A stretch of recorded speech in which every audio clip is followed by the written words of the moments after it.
भारतीय बेरोजगार मोर्चा के माध्यम से बेरोजगारों की संसद का कार्यक्रम 9 अप्रैल 2023 को नागपुर के संविधान चौक में दोपहर 12 बजे से होने जा रहा है। और इस कार्यक्रम की पूर्व तैयारी के संदर्भ में आज हमने यहाँ पर पत्रकार परिषद का नियोजन किया हुआ है और आप सभी पत्रकार साथी यहाँ पर उपस्थित हो तो मैं सर्वप्रथम सभी का स्वागत करता हूँ। मेरा नाम विक्की बेलखोड़े है। मैं भारतीय बेरोजगार मोर्चा इस संगठन का राष्ट्रीय संयोजक हूँ। वह सर सिद्धांत मौर्य साहब है जो कि भारतीय बेरोजगार मोर्चा के राष्ट्रीय प्रभारी है। वह नागपुर जिला के हमारे प्रतिनिधि माननीय सन्नी सहारे सर भी इस प्रेस कॉन्फ्रेंस में उपस्थित है। भारतीय बेरोजगार मोर्चा यह संगठन 11 राज्यों के अंतर्गत आने वाले 25 बड़े शहरों में विभागीय लेवल पर व राज्य लेवल पर बेरोजगारों की संसद का कार्यक्रम ले रहा है, जिसकी शुरुआत आज़ाद मैदान मुंबई से शुरू हुई 1 अप्रैल को व 2 अप्रैल को यह कार्यक्रम कोल्हापुर में हुआ, 4 अप्रैल को परभनी में, 7 अप्रैल को जळगांव, 8 अप्रैल को अमरावती और 9 अप्रैल को महाराष्ट्र का समारोपीय कार्यक्रम नागपुर के संविधान चौक में होने जा रहा है।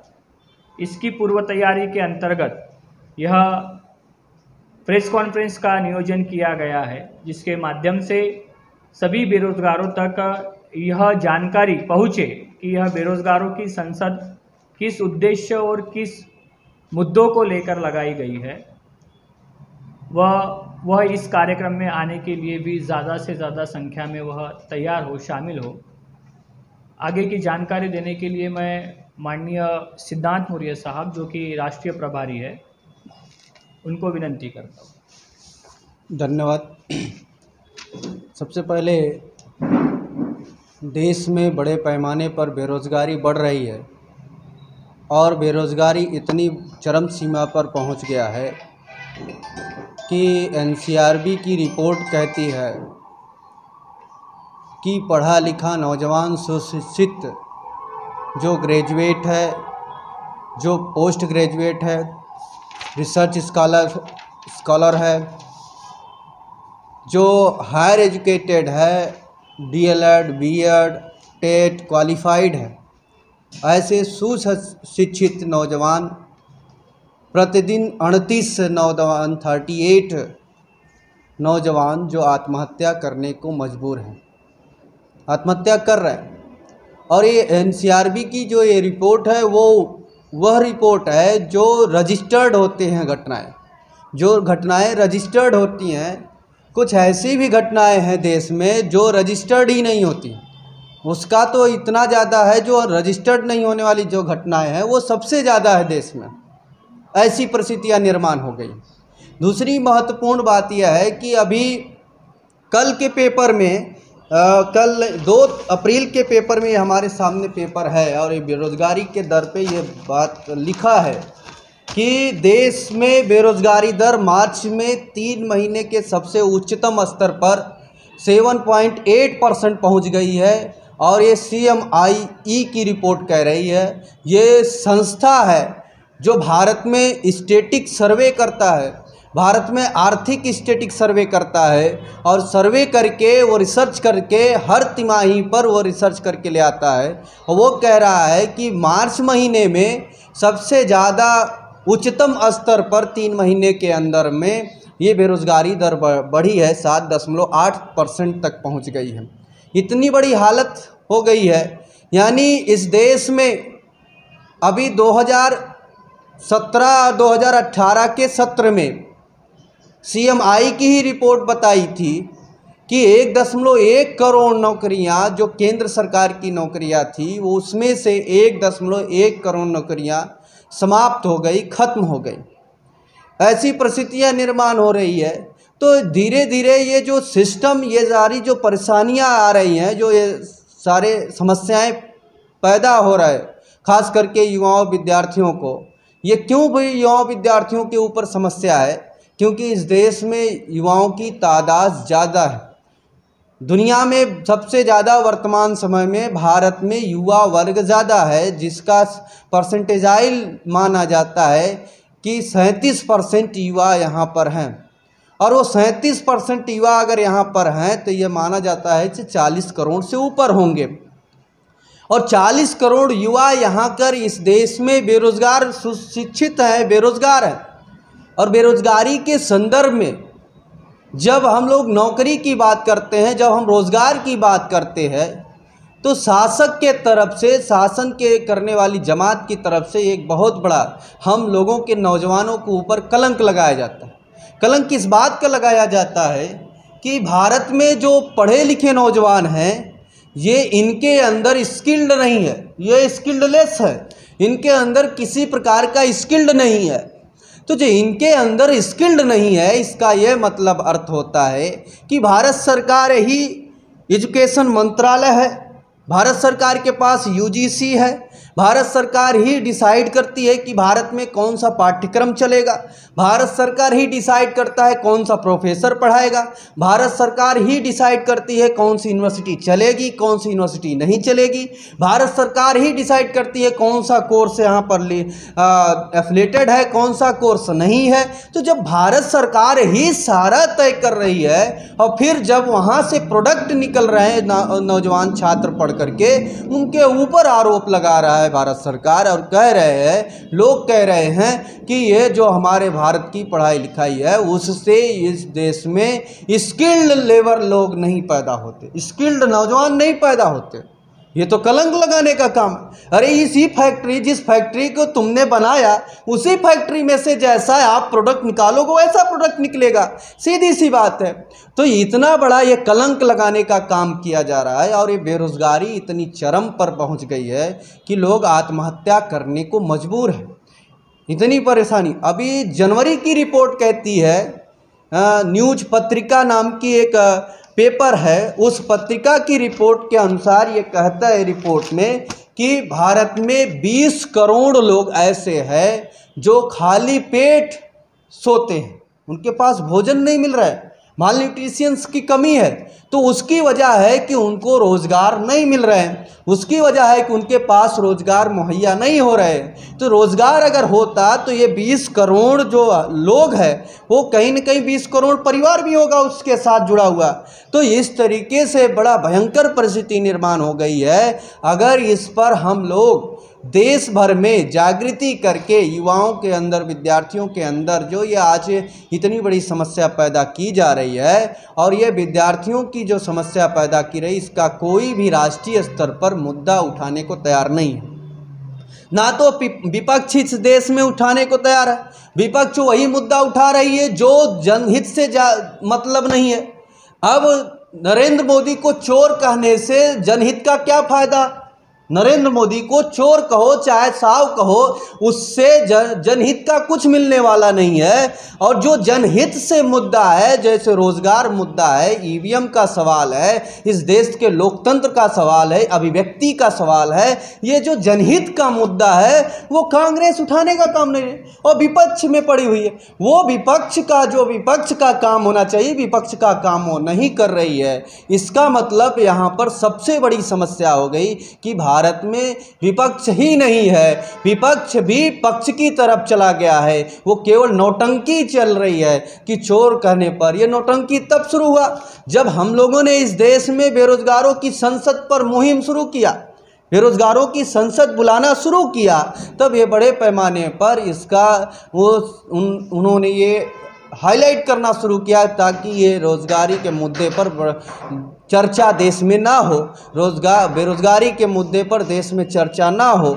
इसलिए इन लोगों ने ये मुद्दा हाईलाइट करना शुरू किया। राहुल गांधी को पीछे पड़ गए सारी मीडिया, लेकिन जनहित के मुद्दे गायब हो गए। तो ये जनहित के मुद्दे जो देश में नहीं चलाए जा रहे हैं, इसी को ध्यान में रखते हुए इस देश की सबसे बड़ी जो समस्या आज युवाओं, विद्यार्थियों, बेरोजगारों की है, वो बेरोजगारी है जो उसके भविष्य से जुड़ा है। और वो भविष्य से ही नहीं बल्कि इस देश के ग्रोथ से जुड़ा है, डेवलपमेंट से जुड़ा है। नरेंद्र मोदी कहता है हम विकास कर रहे हैं, विकास कर रहे हैं। अरे आप सड़क बना दिए, वो विकास नहीं है। आप सड़क बना दिए, हेलीपैड बना दिए, इससे विकास तो उसका हो रहा है, वो उससे उसके पास है उसका विकास का फायदा जिसके पास पैसे हैं, जिसके पास रोजगार है। जिसके पास रोजगार ही नहीं है तो उसको एरोप्लेन, हवाई अड्डे बनाने से क्या फ़ायदा होगा, उसको सड़क बेहतरीन बनाने से क्या फ़ायदा होगा। अगर उसको उसका विकास, देश में वास्तव में विकास नरेंद्र मोदी करना चाहते हैं, वास्तव में सरकार अगर इस देश की या महाराष्ट्र की सरकार वास्तव में महाराष्ट्र में विकास करना चाहती है तो वास्तव में प्रति व्यक्ति आय में विकास होना चाहिए।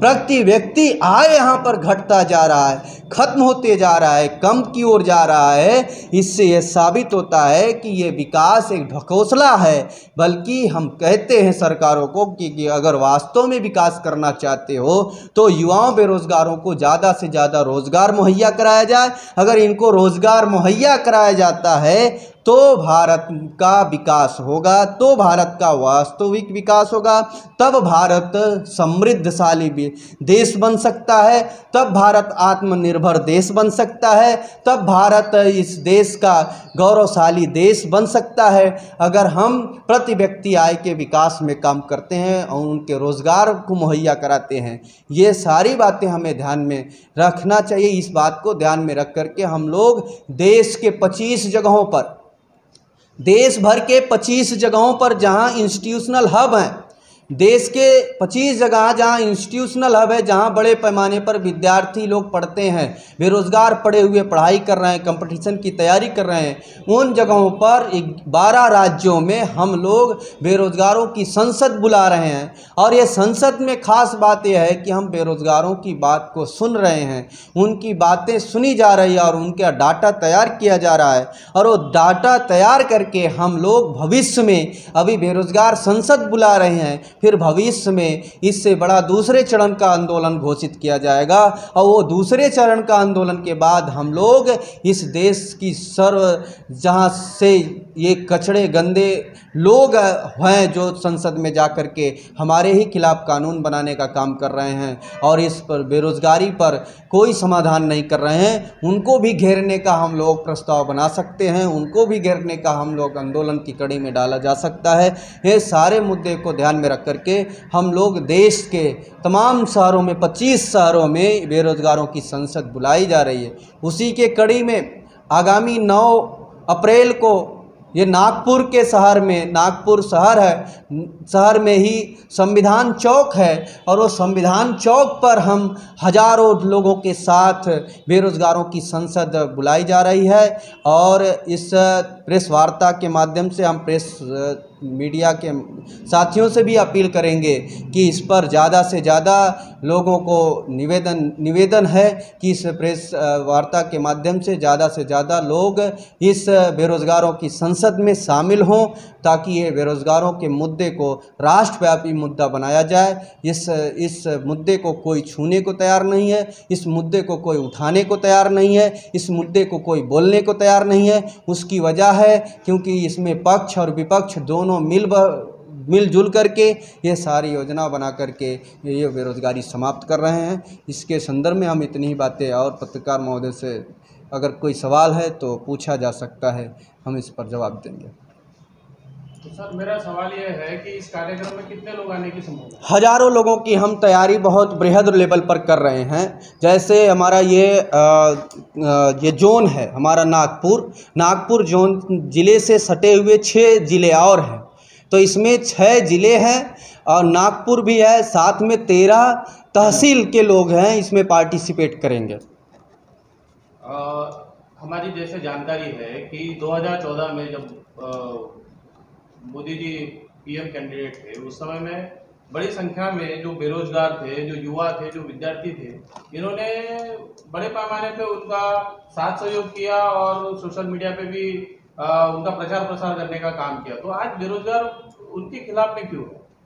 देखिए, उस समय नरेंद्र मोदी ने कांग्रेस के खिलाफ एक माहौल देश में बना हुआ था। उस समय की जो सरकारें थी उसके खिलाफ देश में माहौल बना हुआ था और उस माहौल को भुनाने के लिए उस समय समस्या बन चुकी थी। उस समय भी बेरोज़गारी दर 6% पहुंच गई थी। उस वक्त भी बेरोज़गारी दर 6% पहुंच गई थी 2014 के दौरान।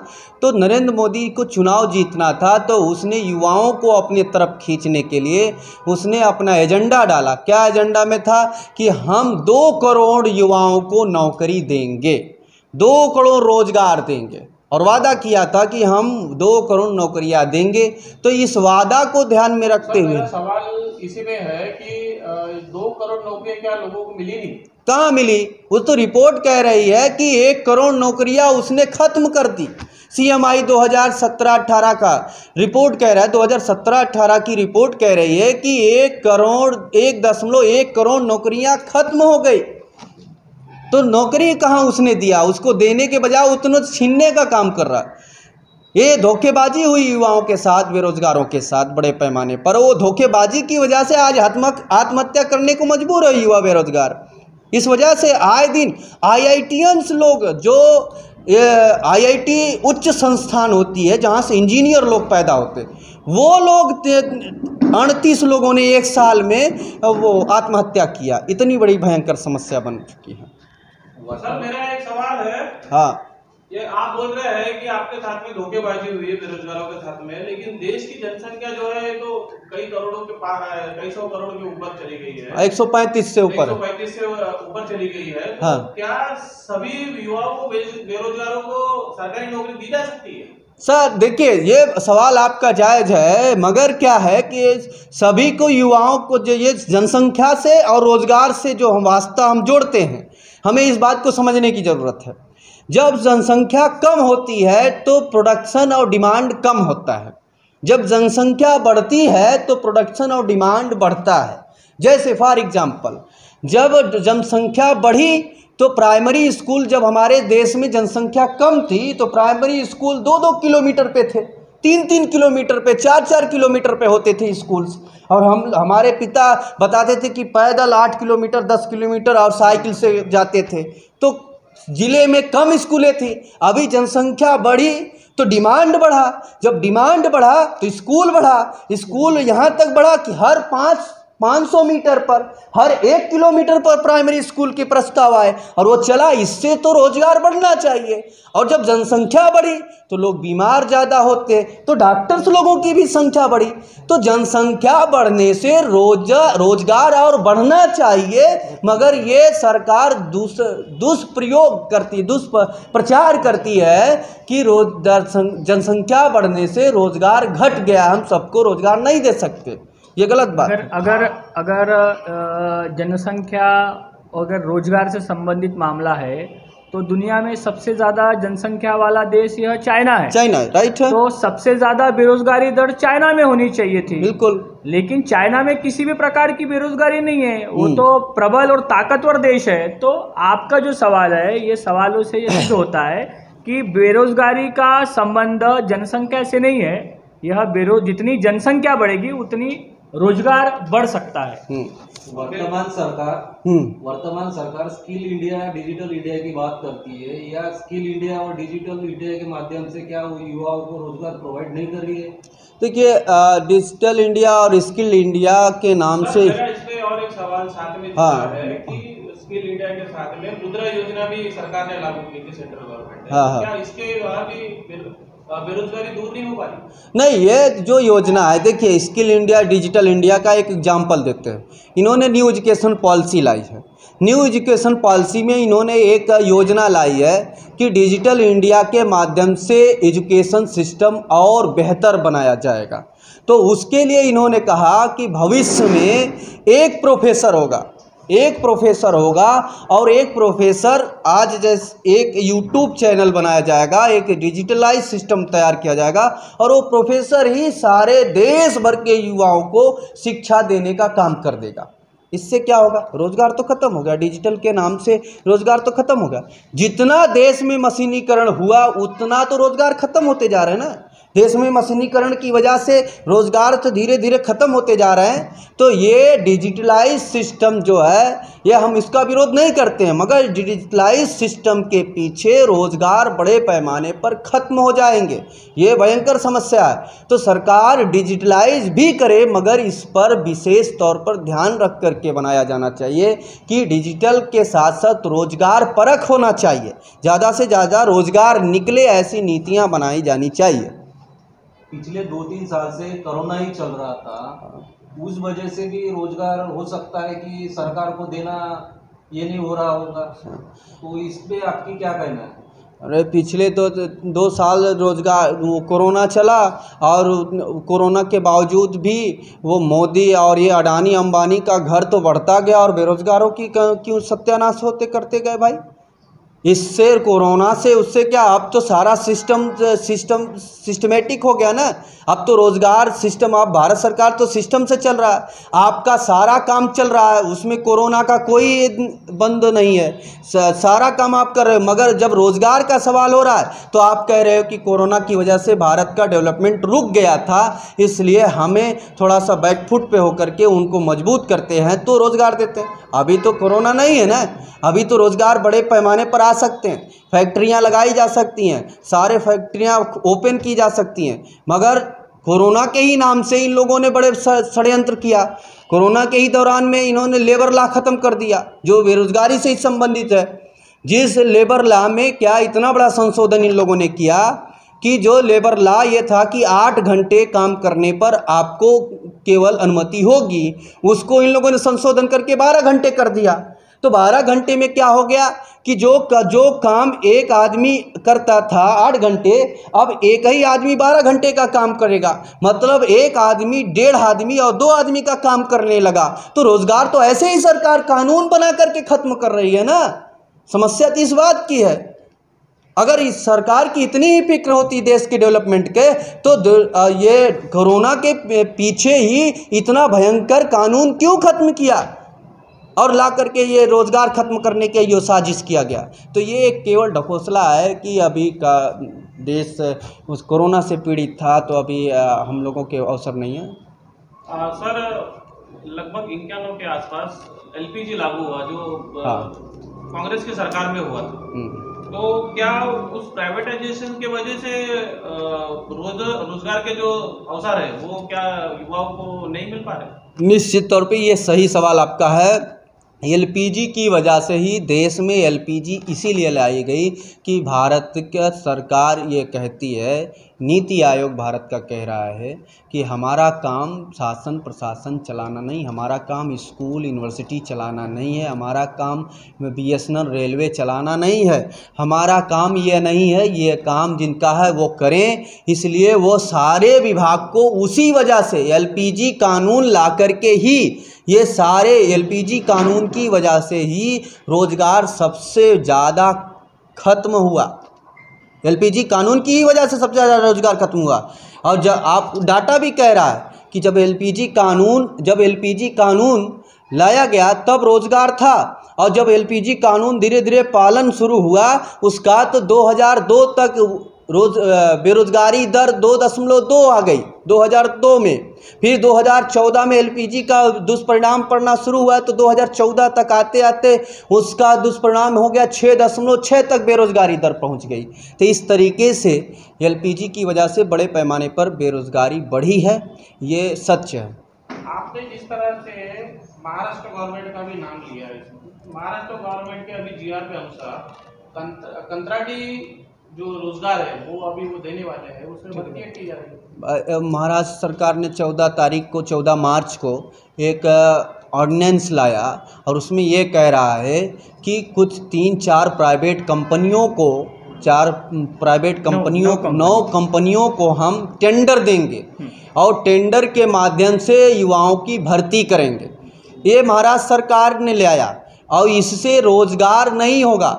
उससे क्या होगा, कंट्रैक्ट बेसिस पर जिनको रोज़गार वास्तव में मिलना चाहिए वो युवाओं, विद्यार्थियों को, बेरोज़गारों को, बल्कि उस भर्ती के नाम से गुलाम बनाने की साजिश की जा रही। मजदूर गुलाम पैदा किया जाएगा। सुशिक्षित पढ़े लिखे लोगों को मजदूर गुलाम पैदा करने की ओर ले जाने की ये सिस्टम लाया गया है, वो योजना लाई गई है। उससे रोज़गार का मतलब नहीं है। क्यों? क्योंकि उस पर केवल 10,000 से 15,000, 12,000 या बहुत ज़्यादा तो 10,000, बहुत ज़्यादा 12,000, 25,000 से ज़्यादा वो पेमेंट देने वाले नहीं उस पर है। अगर वही प्रोफेसर, अभी कल परसों की रिपोर्ट है कि प्रोफेसर की भी नियुक्तियाँ भी होंगी। वो कैसे होंगी? वो भी 5 साल के लिए होगी प्रोफेसर की नियुक्ति। जैसे 4 साल का आर्मी में हो रहा है, अग्निवीर में, वैसे ही 5 साल। 5 साल के बाद क्या करेगा प्रोफेसर? घर बैठेगा। उसकी रोज़गार तो 5 साल के बाद तो ख़त्म हो गया ना। तो ये रोज़गार बढ़ नहीं रहा, ये केवल हमारे गुस्से को, जो युवाओं के अंदर, बेरोज़गारों के अंदर बड़े पैमाने पर बेरोज़गारी के विरोध में गुस्सा भड़क रहा है, उसको शांत करने के लिए ये शासक जाति के लोगों ने ये ऑर्डिनेंस लाया है। तो हमें धोखे में रखने के लिए, तो हम युवाओं, विद्यार्थियों से यही अपील करेंगे कि आप इनके धोखेबाजों में मत रहो, ये इनके बहलाने और फुसलाने में, ऐसे कानून में मत रहो, बल्कि संविधान में हमें अधिकार है कि इस देश के हम रोटी, कपड़ा और शिक्षा हमें इस संविधान के द्वारा मुहैया करने का ये मौलिक अधिकार है। ये सरकार की जिम्मेदारी है, ये सरकार को देना चाहिए। इसकी लड़ाई युवाओं, बेरोजगारों